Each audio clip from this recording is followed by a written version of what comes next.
Hi there, I'm Drew Badger, the world's #1 English fluency guide, and it is a pleasure to welcome you to another advanced listening practice lesson. Today, I wanted to talk about the 7 English fluency habits because I get lots of questions about that. What are they? How do they work?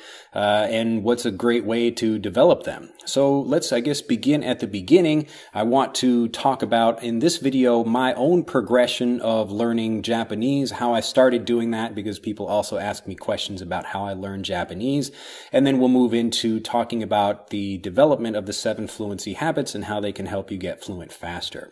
Well, the kind of history, my own personal history about getting fluent in Japanese, it began with struggling, as many typical language learners do.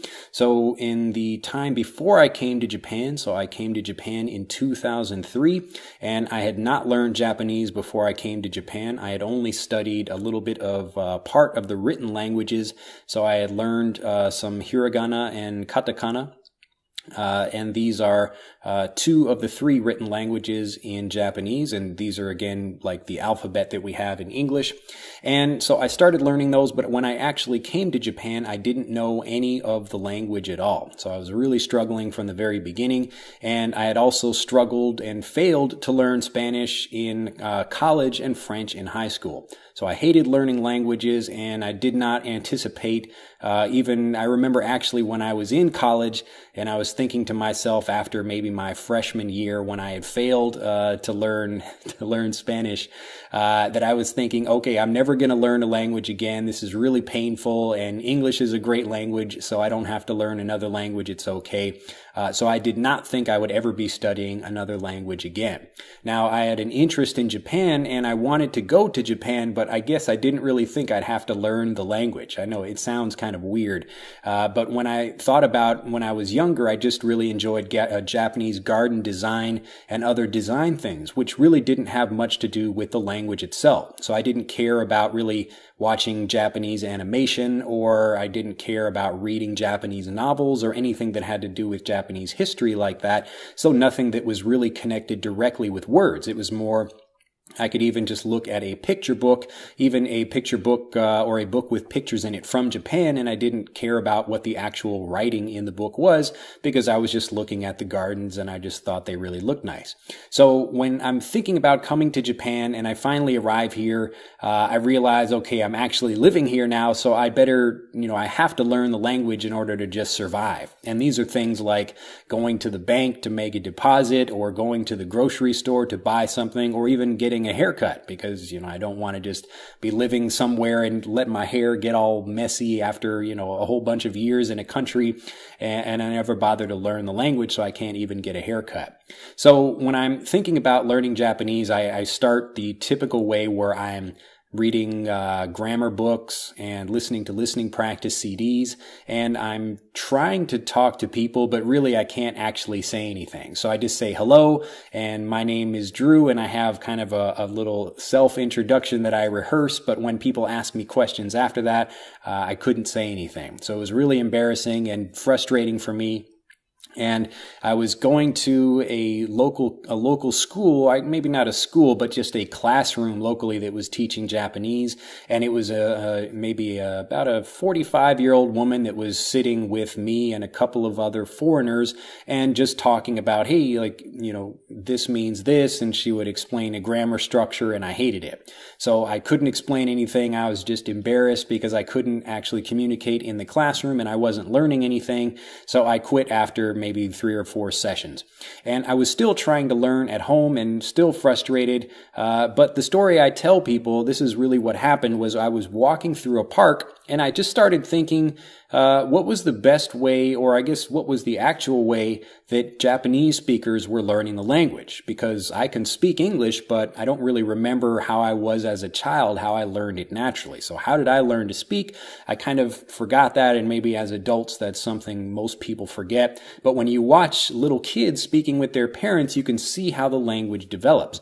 And I started looking at them. I'm just watching kids at the park and thinking, wow, these are actually little kids speaking with their parents, and they can speak better than I can, even though I'm like 20 years old at the time, or 25, I forget, maybe 24 years old.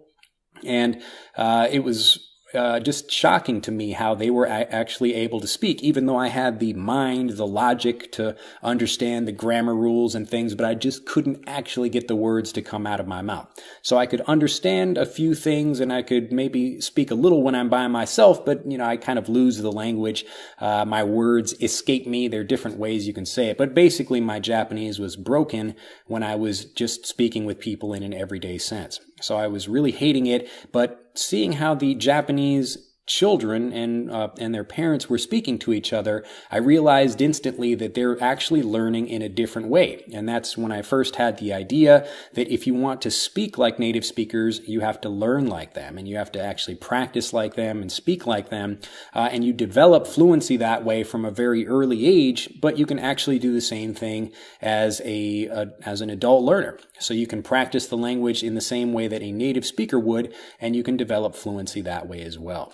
So when I'm looking at that, I began thinking, okay, the things that you're learning in school are typically preparing you to pass tests.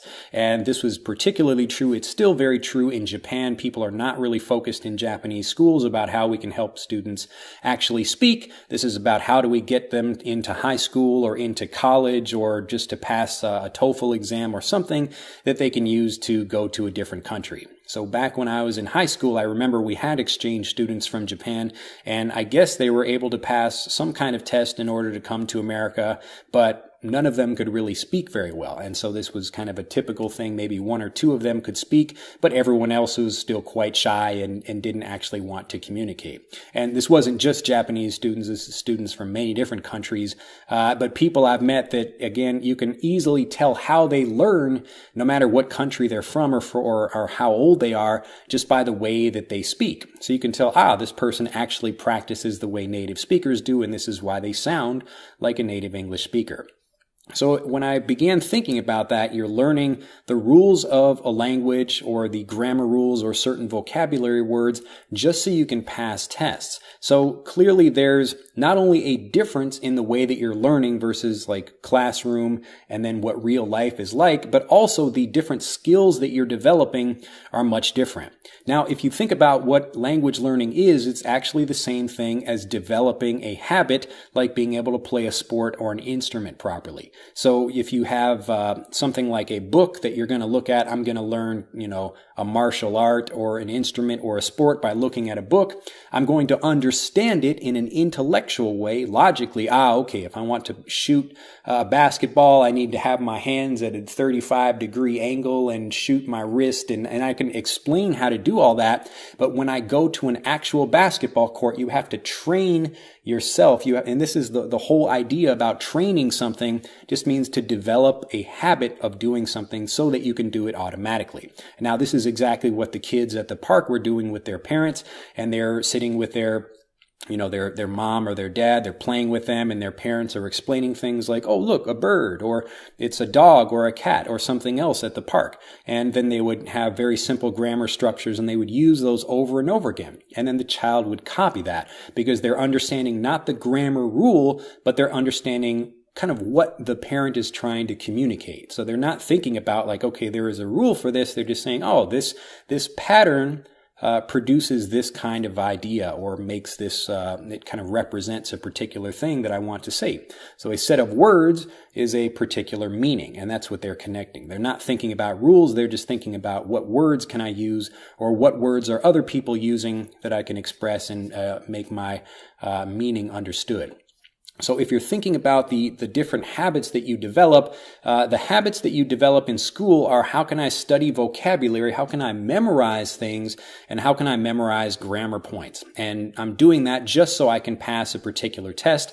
Now, you might have some kind of speaking component in the classroom. If you're lucky, a lot of students don't. And this is typically because you've got 30 students in a classroom and you just don't have the time for everybody to speak. If you have a small group, maybe 3 or 4 people in an adult conversation class, it becomes much easier to do that. But in typical language learning classrooms, especially for young children, they're learning just the language so that they can pass tests. So if you think about the habits they're developing in that situation, they've got the habit of learning to translate in their head because they're typically learning things in their native language through English. They're learning rules as opposed to learning how to use those rules automatically and correctly when they speak. They're learning how to memorize vocabulary words for tests. And really, that's about it. So this is why students in a typical classroom environment, they become good readers and writers of the language, but they really have a hard time understanding native speakers. So they develop the habit of understanding clear, smooth, simple English. And this is why, if you're watching this video, a lot of people watch this particular series and they think, wow, Drew is speaking quite quickly. I'm speaking actually a little bit more slowly and clearly in this particular video. But in general, in the advanced listening practice series, I'm speaking a bit faster. But people are really happy that they can understand my voice, but I'm speaking clearly in the same way that you might listen to just a fast version of a listening practice CD or listening practice exercise. Now, the problem is that you've been trained to understand that. And so that's why I'm speaking in this particular way. But when people get out of the English lesson, they get off of YouTube and they start getting into the real world, that's when they notice a big difference between the way people speak. Not only is the speech faster, but it's got more slang and vocabulary words that are just not things that you would learn in a typical classroom. So this is kind of the street English or the everyday casual spoken English versus the written language that's a bit more formal and proper and also pronounced more clearly. In addition to that, you've also got lots of different accents. So people from maybe the northern part of America speak differently from people in the South, and they also use different vocabulary. And even native speakers, when we get together, we have maybe a hard time understanding other people if we're not used to their accents or the slang or the other words that they're using to describe something. So even when I meet native speakers from England or Australia, I may hear a word or phrase and I understand it from the context of the situation or the context of the sentence, but I have to ask them, I've never heard that word before. I didn't know, is that a particular Australian word or something like that?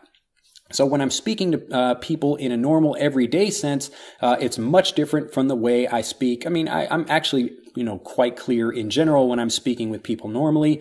And you can find some of my Master English Conversation videos here on YouTube where I'm just talking to people normally like I regularly do, but I'm still maybe trying to be a bit more clear so it's easier for me to be understood.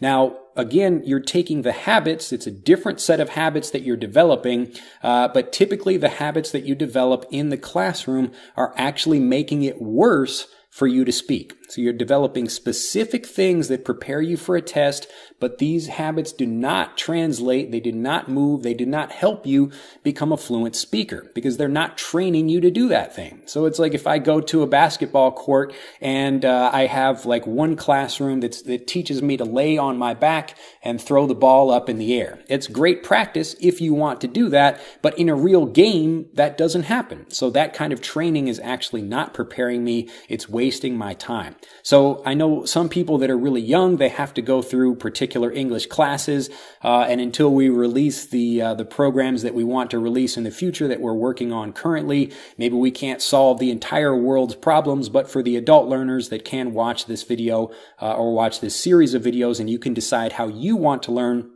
I just want to give you this information so you understand that there really is a better way to learn when you stop learning the textbook way. So again, we're talking about because fluency is a habit, and that's, again, something you want to develop so that you can use it automatically. The habits that you develop as a learner in the classroom are different from the habits that are required from a fluent speaker or for fluent speech. So let's talk about what the 7 fluency habits are. So in general, we can just think about it logically if we begin with what's actually required to speak fluently. So the first habit you have to have is the ability to understand native speakers.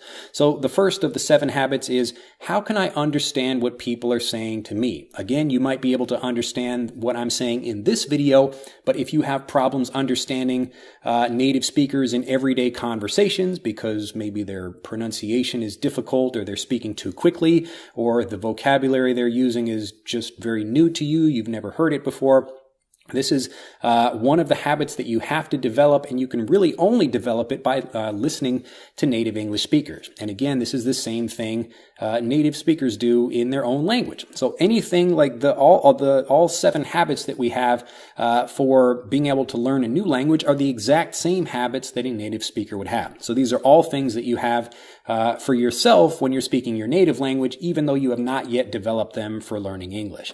So let's think about the second thing. So I have to understand what people are saying. That makes sense. I have to develop the habit, the first fluency habit of understanding what people say. But now, typically, like most of the habits you need to do, they have to do with actually expressing yourself.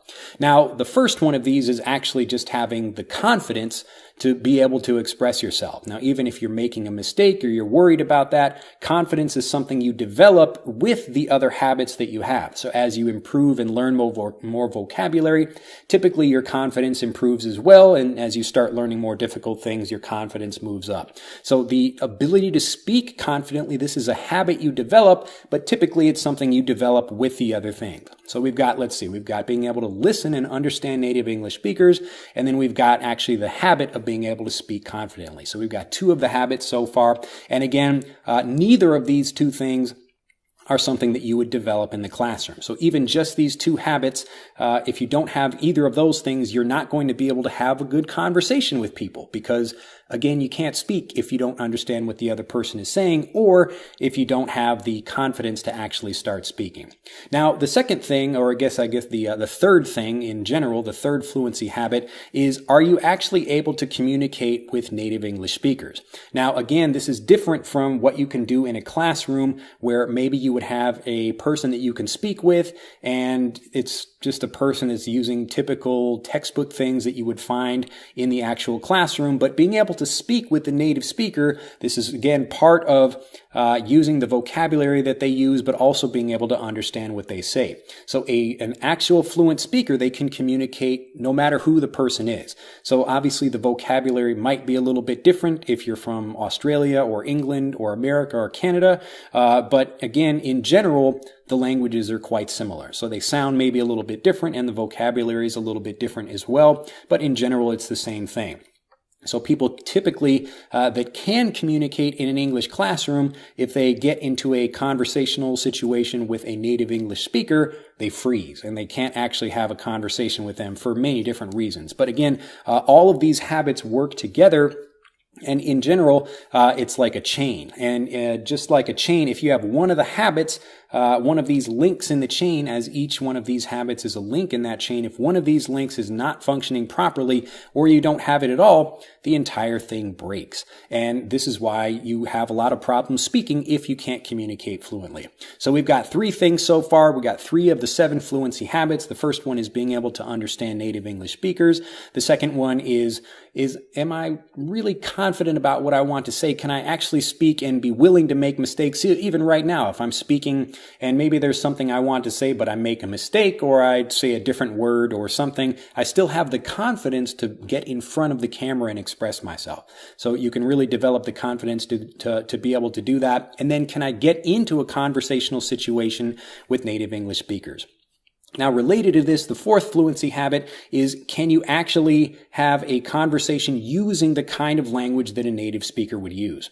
Now, you typically know as a native speaker whether someone has learned the native way and they've developed the native vocabulary of a conversational casual speaker, or if they've learned from a textbook because their language sounds very different. They're actually using different words and pronouncing them in different ways. So if you have an actual training or you have been trained and you have kind of grown up that way, or you've just, had actual English fluency training where you're learning the real vocabulary that native speakers use.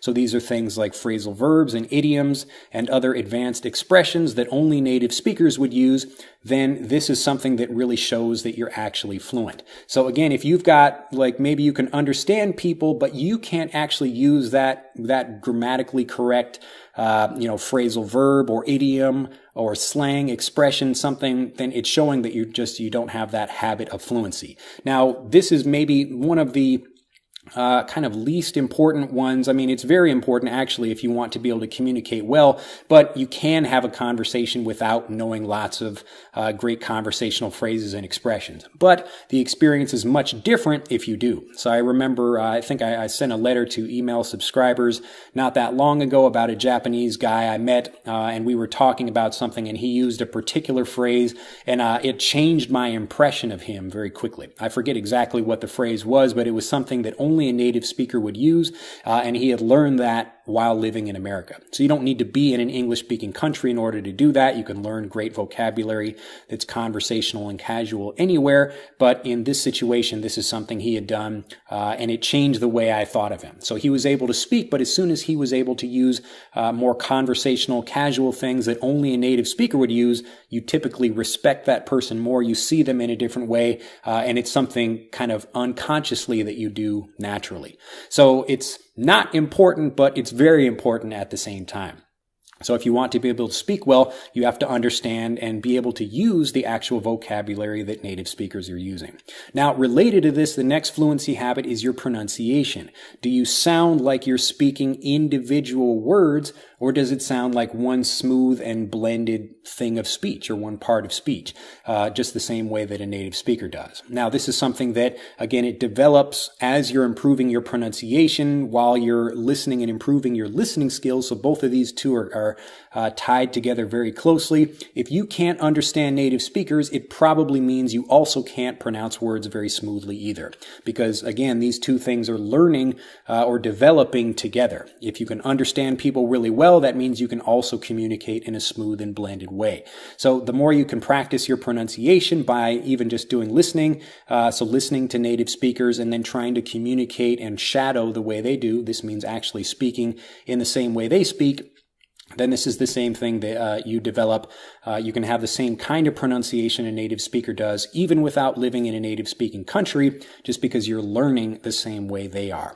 Now, related to this, we've also got grammar. And this is a thing that I kind of have a reputation for not wanting to teach grammar rules, but actually I want to make it very clear. The important thing about grammar is that you're learning things the way a native speaker does. And this is what I'll probably make a video about learning grammar specifically.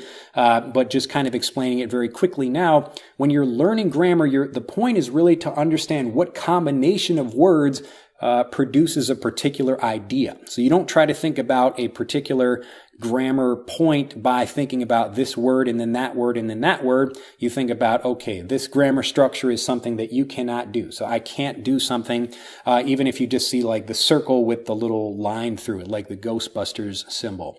So something like that means don't or do not. But even if you don't understand the language, if I'm learning that in a different language, or you're learning it as a non-native English speaker in English, then you would look at that and think, okay, don't. So you can't do that thing. And then when you see people using it, don't touch that. Don't stand over there. Don't run. Don't enter, and other things like that are expressions of this same idea.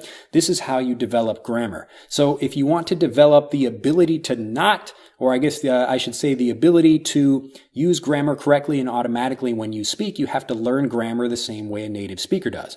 So this is why in Master English Conversation, we don't sit and teach you a bunch of grammar rules.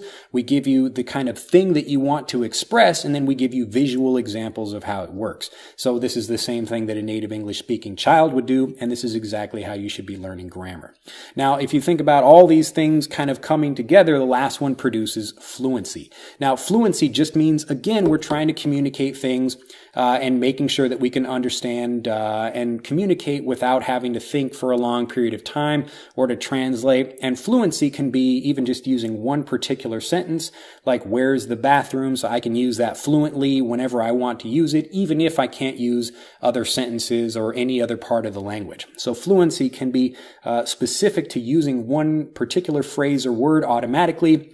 But in general, when we're talking about fluency, it just means you have the habit of doing that. So the final fluency habit is actually being able to communicate fluently and confidently without having to think about grammar rules when you speak. So you can see how they're kind of all of these things are connected to each other, and each one needs all of the others in order to speak properly. So when you're first starting to, I guess, make the switch, and this is what we help people do with learning English at EnglishAnyone.com, is going from the classroom learning environment to moving to the native way of actual fluency training. So it's not about learning the language like you would learn grammar rules or vocabulary.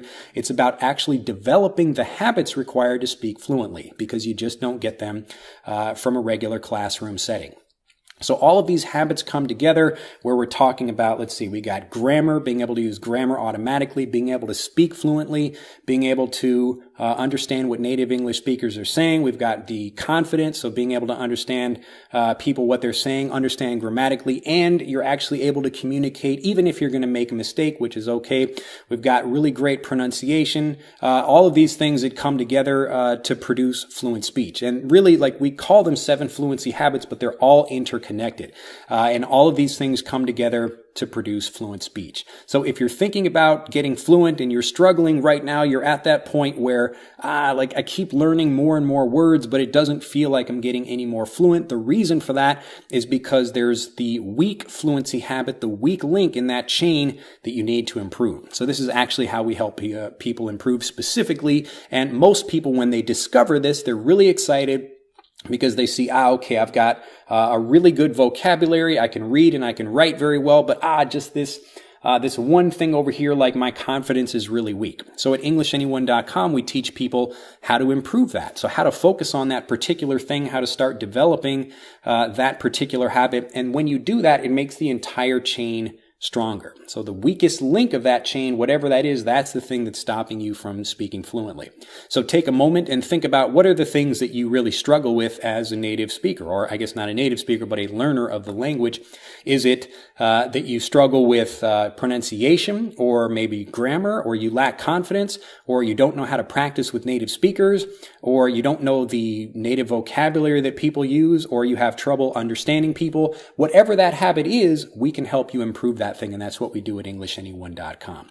Anyway, I'd like you to just think about this idea of the 7 fluency habits and understand that when you're in the process of improving, always focus on the weakest habit first. So make that weakest habit stronger and then move on to the next one that's also weak, and then you can start improving that as well. I don't want to give you too much information in this video, but really the general overall point is that language learning, just like sports or learning an instrument, is not about learning a list of particular things or understanding things in an intellectual way. Language learning is an emotional thing. It's a habit thing that you have to develop over time through use. So you have to use the language in order to actually be able to use it confidently and fluently. Well, that's the end of this video. If you have any questions about any of this, you can make a comment down below in the comment section. And again, like the video if you have enjoyed it. Become a subscriber to the YouTube channel if you have not already. And I look forward to seeing you in the next video. Bye-bye. To continue learning, click on the link in this video to download Speak English Naturally, our free guide to speaking and sounding like a native English speaker. The guide reveals the 3 most important kinds of conversational English you must learn if you want to sound native, and will help you experience instant improvement in your fluency and speaking confidence. To download your free guide on a mobile device, click on the link in the upper right of this video. To download your free guide from a computer, click on the link in the lower right of this video. I look forward to seeing you in the guide.